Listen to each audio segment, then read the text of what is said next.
Of నిక్కర్లేసుకొని నల్లాదలు పెట్టుకొని తాగడానికి వెళుతుంటే సరదాగా మాకు ఎదురుగా వచ్చాడు మా ఫ్రెండ్. ఎక్కడికి వెళ్తున్నారని అడిగితే మేమేమో తాగడానికి వెళ్తున్నామని అన్నాము. ఈ రోజు మీకు స్పాన్సర్ నేనని అన్నాడు. మేము షాక్ అయ్యాము, ఎప్పుడు లేనిది ఈ రోజు.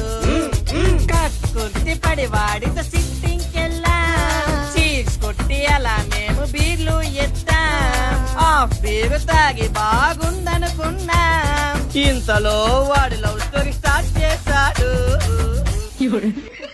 నమ్మొద్దు బ్రేకప్ అయిన నమ్మొద్దు, నమ్మిన సిస్టింగ్ కి కక్కుర్తి పడి వెళ్ళొద్దు. తాగొద్దు బ్రేకప్ అయిన తాగొద్దు, తాగితే వాడితోటి టార్చర్ మీకు అయిపోద్ది.